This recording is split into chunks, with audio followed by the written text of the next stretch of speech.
భారీ శిక్ష, 5 ఏళ్ల వరకు జైలు, కోటి జరిమానా. మాల్ ప్రాక్టీస్కి పాల్పడిన నకిలీ వెబ్సైట్లను సృష్టించిన చర్యలే. లోక్సభలో బిల్లును ప్రవేశపెట్టిన కేంద్రం.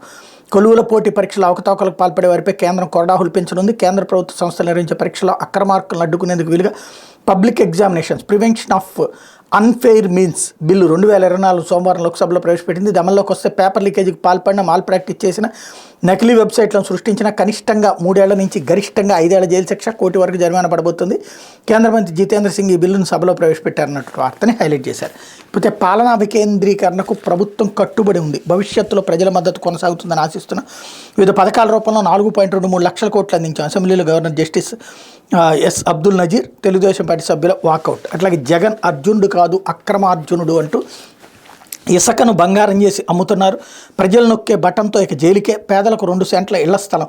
గుండుపాలెం చింతలపూడి సభల్లో చంద్రబాబు నాయుడు రాకదలరా సభల్లో ఆయన స్పీచ్ని ఇక్కడ హైలైట్ చేశారు. అట్లాగే గవర్నర్ ప్రసంగం అబద్ధాల పుట్ట అంటూ 43 లక్షల మంది తల్లులకు అమ్మ ఒడిస్తే 83 లక్షల పిల్లలకు లబ్ధి ఎలా చేకూరుతుంది.